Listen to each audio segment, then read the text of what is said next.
ഭീകരതയ്ക്കെതിരായ Indian സൈനിക നടപടികൾക്ക് പിന്നാലെ സിന്ധു നദീജല കരാർ മരവിപ്പിച്ച നടപടി പിൻവലിക്കണമെന്ന് അഭ്യർത്ഥിച്ച് പാകിസ്ഥാൻ.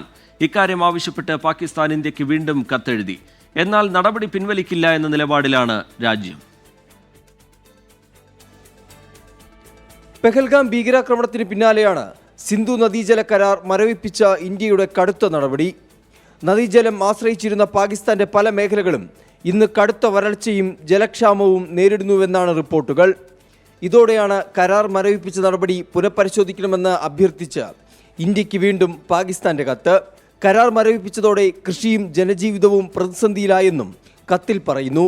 പാകിസ്ഥാനെതിരെ സ്വീകരിച്ച നടപടികൾ പിൻവലിക്കില്ലെന്ന നിലപാടിലാണ് രാജ്യം. സിന്ധു നദീജല കരാറുമായി ബന്ധപ്പെട്ട ഒരു ചർച്ചയ്ക്കും താൽപ്പര്യമില്ലെന്നും ഇന്ത്യൻ വിദേശകാര്യ മന്ത്രാലയ വൃത്തങ്ങൾ അറിയിച്ചു. ഓപ്പറേഷൻ സിന്ദൂർ വിശദീകരിക്കാൻ ശശി തരൂർ എംപിയുടെ നേതൃത്വത്തിൽ വിദേശ പര്യടനം നടത്തിയ സംഘം US deputy state secretary Christopher ലാൻഡവുമായി കൂടിക്കാഴ്ച നടത്തി. ഭീകരതയ്ക്കെതിരായ പോരാട്ടത്തിൽ ഇന്ത്യക്ക് അമേരിക്ക പിന്തുണ അറിയിച്ചു. 24 ഡൽഹി.